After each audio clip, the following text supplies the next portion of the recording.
وَلَوْ كُنْتُمْ فِي بُرُوجٍ مُشَيَّدَةٍ، کہ موت تمہیں آ لے گی چاہے تم بڑے بڑے قلعوں میں بھی بند ہو جاؤ۔ میری چند منٹ کی گفتگو ہے، بڑی توجہ سے سننا، پتہ نہیں کت کے دل پر چوٹ لگے آج رخ مدینہ شریف کی طرف۔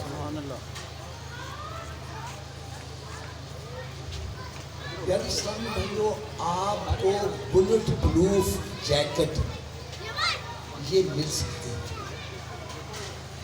بمب پروف گاڑی مل سکتی ہے، لیکن موت پروف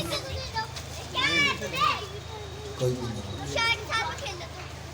جہاں بھی چلے جاؤ موت سے آپ بچ نہیں سکتے۔ قرآن مجید فرقان حمید میں رب تعالیٰ نے ارشاد فرمایا فَإِذَا جَاءَ أَجَلُهُمْ لَا يَسْتَأْخِرُونَ سَاعَةً وَلَا يَسْتَقْدِمُونَ، جب موت کا وقت آ جاتا ہے تو نہ ایک پل آگے ہوتا ہے نہ ایک پل پیچھے۔ اور قرآن مجید میں ہی رب تعالیٰ نے ارشاد فرمایا کل نفس ذائقۃ الموت، ہر ایک نفس کو موت کا ذائقہ چکھنا ہے۔ اور میرے آقا صلی اللہ علیہ وسلم نے ارشاد موت ایک ایسا جام ہے ہر ایک کو پینا ہی پڑے گا، موت ایک ایسا پل ہے ہر ایک کو کراس کرنا ہی پڑے گا، موت ایک ایسا دروازہ ہے ہر ایک کو اس میں سے داخل ہونا ہی پڑے گا۔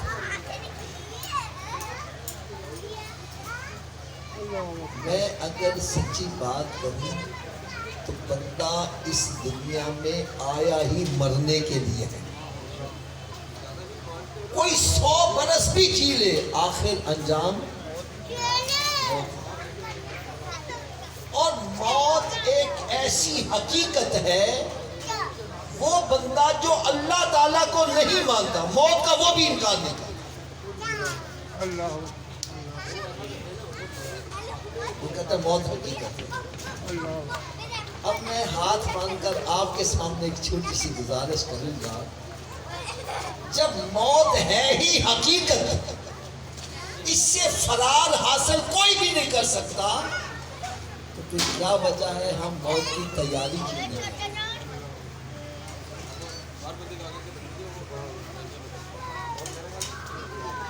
میں آپ کو نا ایک چھوٹی سی حکایت سناؤں گا، بڑی توجہ سے سنیے گا۔ ایک بادشاہ کے دربار میں پبلک موجود تھی، یوں سمجھو دربار اس کا بندوں سے بھرا ہوا تھا۔ اس میں ایک اللہ کا ولی بھی آ گیا جو اہل نظر تھا۔ کیا تھا؟ اہل نظر کون ہوتا ہے؟ پہلے میں اس کی تھوڑی سی ڈیٹیل بتلا دوں۔ اہل نظر ہے حضرت عیسیٰ علیہ السلام۔ آپ ارشاد فرماتے ہیں وَأُنَبِّئُكُمْ بِمَا تَأْكُلُونَ وَمَا تَدَّخِرُونَ فِي بُيُوتِكُمْ، میں تمہیں بتلا سکتا ہوں تم کھا کے کیا آئے ہو، تیرے گھر میں کیا رکھا ہوا۔ میں نہیں جانتا آپ نے کیا کھایا ہے، آپ کے گھر میں کیا رکھا ہے، لیکن جو اہل نظر ہے وہ بھی جانتا ہے آپ کھا کے کیا آئے ہو، گھر میں چھوڑ کے کیا۔ اگر آپ کو ابھی بھی میری بات نہیں سمجھ آ رہی،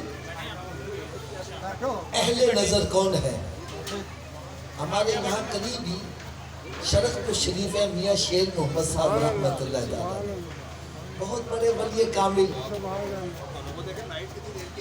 آپ کے پاس ایک انگریز آیا، اس نے گلے میں دوربین لٹکائی تھی۔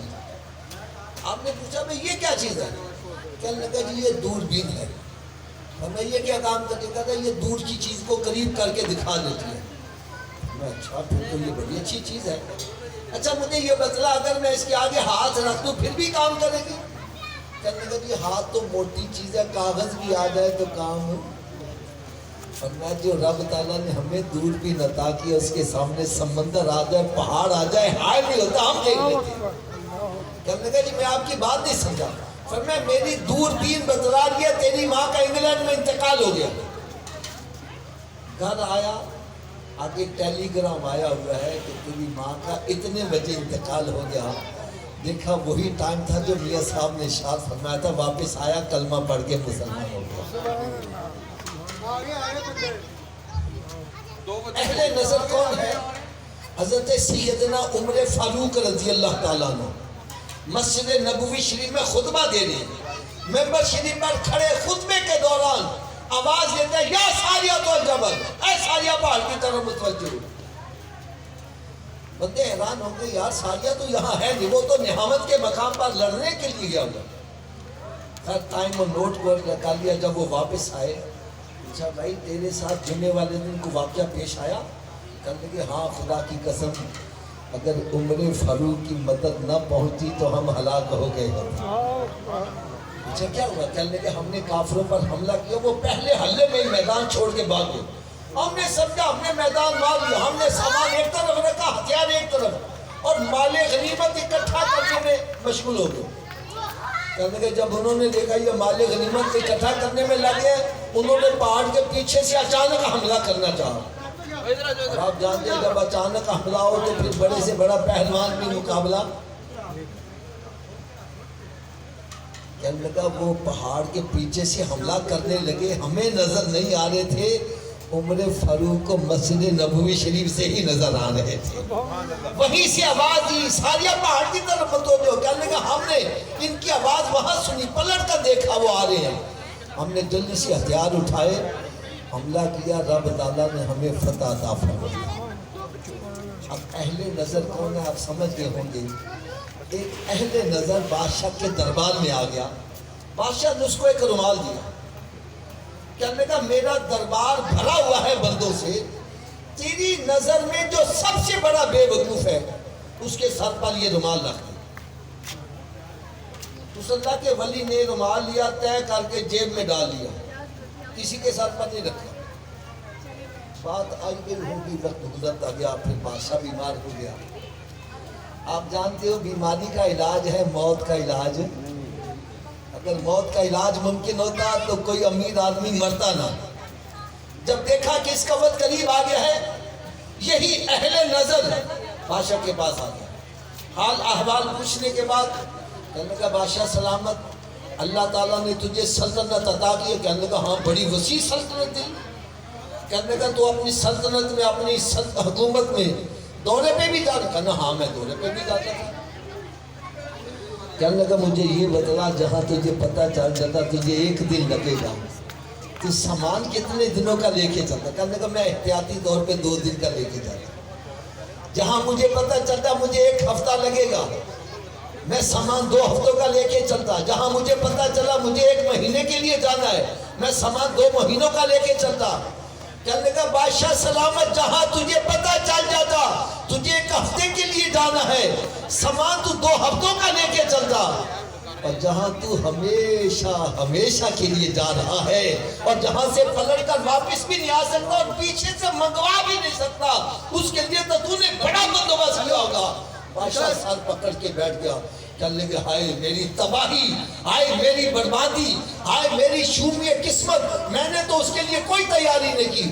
اس اللہ کے ولی نے رومال نکالا تو بادشاہ کے سر پر رکھ دیا، کہنے لگا بادشاہ سلامت میری نظر میں تجھ سے بڑا بے وقوف کوئی نہیں۔ یا ناراض نہ ہونا، میں ہاتھ باندھ کر ایک بات کہوں گا، آئیے ہم بھی اپنے اپنے گریبانوں میں جھانک کر دیکھیے کہیں ان بے وقوفوں کی لسٹ میں ہمارا نام تو نہیں آ رہا۔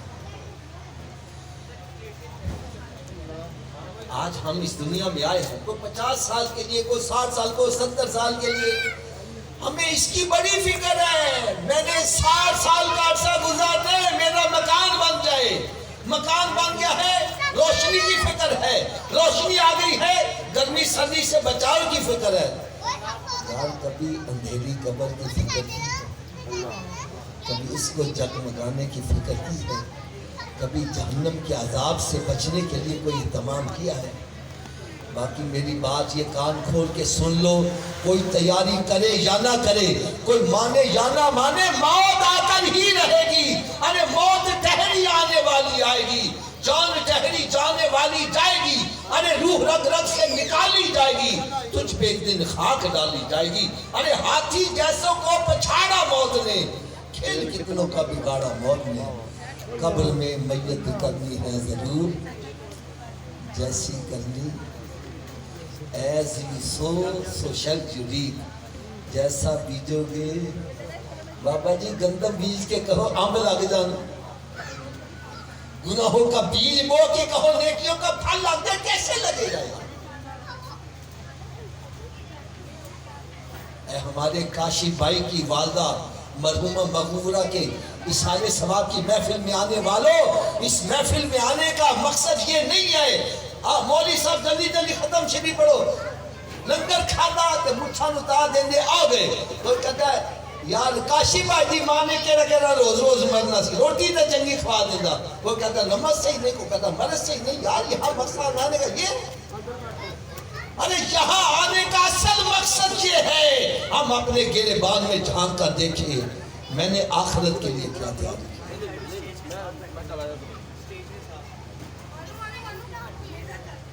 میرے آقا صلی اللہ علیہ وسلم نے ارشاد فرمایا بندے کے 3 ساتھی ہیں، پہلا ساتھی موت تک کا ہے، دوسرا ساتھی گور تک کا، اور تیسرا ساتھی توڑ تک کا ہے۔ موت تک کا ساتھی انسان کی جائیداد منقولہ ہے غیر منقولہ، جس دولت کی خاطر ہم حرام حلال کی تمیز چھوڑ دیتے ہیں، جس دولت کی خاطر نماز پڑھنے نہیں جاتا، روزہ نہیں رکھتا، زکوٰۃ نہیں دیتا، اجے جس دولت کی خاطر بھائی بہنوں کی جائیدادوں پر قبضہ کر لیتا ہے، ابا جی فوت ہو جائے نا رشتہ دار اکٹھے ہو جائیں گے، اچھا بھائی بہن سے کہتا ہے بہن حصہ چاہیے کہ بھائی چاہیے، اگر بہن نے کہہ دیا جی حصہ دے رشتہ داری ختم، حضرت جی تاڑیوں بہن نے لاؤ چھٹو آپ جی بہن کا دیجئے نے حصہ لے لیا، میں نے کہا یار اس نے ایک حصہ دیا تم نے رشتہ داری سے نکالا، تجھے تو 2 ملے، تجھے تو بارڈر ہی کراس کروا دینا چاہیے، شرم نہیں آتی جس کو رب حصے دار بن، تو کون ہے حصہ چھیننے؟ یار رب تعالیٰ نے مرد کو پہلے 2 حصوں کا مالک، عورت کو 1 حصے کا، اگر 2 حصے کھا کے میرا پیٹ نہیں بھرا، تیسرا کھا کے پیسے پیٹ بھرا۔ یاد رکھو قرآن مجید فرقان حمید میں رب تعالیٰ نے ارشاد فرمایا ان الذین یاکلون اموال الیتامی ظلما انما یاکلون فی بطونہم نارا، جو یتیم کا مال ظلمن کھاتا ہے اپنے پیٹ میں آگ بھر رہا ہے، بظاہر چرخا کھا رہا ہے، روز کھا رہا ہے، حقیقت میں آگ کھا رہا ہے، یہی آگ قبر میں جلائے گی، یہی دنیا میں جلائے گی، یہی میدان معاشر میں جلائے گی، یہی جہنم کے اندر جلائے گی۔ میں کہتا ہوں چلو کر لو قبضہ، پورے لاہور تے قبضہ کر لو، بابا جی مار کے تے نال کو جائے گا۔ سکندر اعظم نے کہا تھا میرے ہاتھوں کو کفن سے باہر رکھنا ہے، شاید میری میت کو دیکھ کر کسی کو عبرت آ جائے میں نے پوری دنیا فتح کی ہے لیکن خالی ہاتھ ہی جانا۔ ارے خالی ہاتھ ہی آئے ہیں تو خالی ہاتھ ہی آئے۔ دوسرا ساتھی ہے گور تک کا، وہ ہے رشتہ دار عزیز و اقربا، جن کو راضی کرنے کے لیے چوریاں ڈکیتیاں کرتا ہے، کیوں جی یہ اولاد قبر سے نال جائے گی، جنہاں دوستاں کو راضی کرو کہتے ہیں آ سارنا شراب کیوں ماتے کا بلا، اسی تیرے نال مران گے، اسی تیرا ساتھ نہیں چھٹا گے، کیوں جی جدو مار جاندے ہیں پھر نال مار دیں گے، ایک کہتے ہیں لے جاؤ کتے بون آن لگو کدو بارے کتھے جی تیرے کار والے جنہاں نے سے تو پاپ کماندہ جڑے کہندے سی مران گے نال تیرے آجونہ بھی بازیاں ہاریاں گے۔ ارے توڑ کا ساتھی کون ہے؟ وہ ہے بندے کے اعمال، نیک ہیں تو وہ بھی ساتھ ہی رہیں گے، برے ہیں تو وہ بھی ساتھ ہی رہیں گے۔ اسی لیے میرے آقا صلی اللہ علیہ وسلم نے ارشاد فرمایا قبر یا تو جنت کے باغوں میں ایک باغ بن جاتی ہے یا پھر دوزخ کے گھروں میں ایک گڑھا بن جاتی ہے، اعمال اچھے کر کے جاؤ گے وہی قبر جنت کے باغوں میں باغ، اور اگر اعمال برے ہوئے تو وہی قبر جہنم کے گھروں میں گڑھا بن جاتی ہے۔ یار یہاں آپ کے تھوڑی دیر سوچو تو صحیح، اگر مجھے ابھی موت آ جائے میرے عمل کیسے ہیں، میری قبر جنت کے باغوں میں باغ بنے گی کہ جہنم کے گڑھوں میں باغ؟ میں ایک چھوٹا سا اشارہ کرنے لگا ہوں، پتہ نہیں یار کس کے دل پر چوٹ لگے آج رخ مدینہ شریف کی طرف ہو جائے۔ حضرت صاحب ایک بندہ تندرست ہے، رات کو لیٹ ہے کروٹ بدل رہا، صبح ہو جاتے رات کے گزرنے کا پتہ، لیکن اللہ نہ کرے اسی کے داڑھ میں درد ہو جائے, کان میں درد ہو جائے, گردے میں درد ہو, پھر ہاتھ کی میں گزرتی ہے. ایک ایک لمحہ کئی سالوں کا لگتا ہے. ارے خدا را دیکھو میرے ہاتھ بندے, اگر دنیا میں اللہ نہ کرے تھوڑی سی تکلیف آ جائے, دنیا کی رات گزارنا مشکل ہو جائے, اللہ نہ کرے اگر قبر میں عذاب آ گیا, قبر کی رات کیسے گئی؟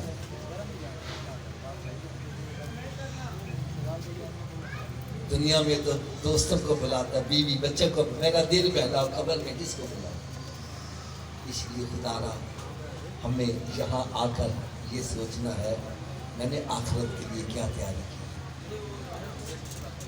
اگر آپ حضرات یہ سمجھتے ہیں کہ یہ ہماری تو تیاری ہے, تو چلو اس تیاری کو چیک اپ کر لیتے ہیں. دیگ میں سے ایک دانہ چیک کر لو, ساری دیگ کھانے کی ضرورت نہیں ہے. میں بھی صرف ایک ہی دانہ چیک کروں گا. پیارے آقا حضرت محمد مصطفیٰ صلی اللہ تعالیٰ علیہ وسلم نے ارشاد فرمایا کہ قیامت کے روز مسلمان سے سب سے پہلا سوال کون سا ہوگا؟ نماز کا.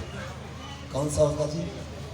اتنی آواز سے بولے کہ جن کو نہیں پتا ان کو بھی پتا چل جائے. کون سا ہوگا؟ تو کیا ہمارا پہلا سوال درست ہے؟ پہلے سوال میں ہی اللہ نہ کرے پھنس گئے تو اگلے سوالوں کا کیا بنے؟ آپ پڑھے لکھے بندے بیٹھے یار, جب ہم ایگزامینیشن ہال میں بیٹھتے ہیں پہلا سوال صحیح ہو جائے, اگر مشکل بھی ہو تو آسان ہو جاتا ہے, اور اگر پہلے میں اٹک جائے اگلے آتے نہیں ہو تو بھول جاتے ہیں. یار چلو میں گیس لگواؤں, آپ بے شک سے آتا, آپ کو کہ حافظ آپ نے تکا لگایا پتہ نہیں آتا بھی کہ نہیں آتا, لیکن میرے آقا کا فرمان غلط نہیں ہو سکتا. جب سرکار صلی اللہ علیہ وسلم نے فرما دیا پہلا سوال ہی نماز کا ہوگا, تو پھر کیا خیال ہے ہمیں نمازی بننا چاہیے کہ نہیں بننا چاہیے؟ چلے آخر میں ایک بات میں اور عرض کر دوں, یہ فیصلہ میں آپ کے ہاتھ میں چھوڑ دوں.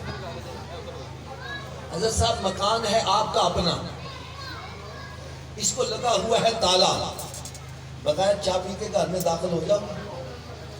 یار اگر بغیر چابی کے تو اپنے گھر میں نہیں جا سکتا, بغیر چابی کے جنت میں کیسے چلے جاؤ؟ سبحان اللہ, سبحان اللہ. آپ کو یہ جنت کی چابی کیا ہے؟ تو میرے آقا صلی اللہ علیہ وسلم نے شافر میں نماز جنت کی چابی ہے. کیوں جی حضرت صاحب بغیر چابی کے جنت کا تالا کھولو گے؟ چابی کا بندوبست مرنے کے بعد کرنے کے پہلے کرنے, تو پھر کرتے کیوں نہیں؟ جب مسجد سے آواز آتی ہے حی علی الصلاۃ, چابی کے لیے کیوں بیٹھا گپے مار رہا ہے, کیوں بیٹھا فلمیں ڈرامے دیکھ رہا ہے, کیوں بیٹھا کاروبار کھا رہا ہے؟ ارے تجھے چاہیے سب کام چھوڑ کے مسجد کی طرف چل. کوئی پوچھے کدھر جا رہا ہے؟ بتلا میں جنت کی چابی لینے جا رہا ہوں.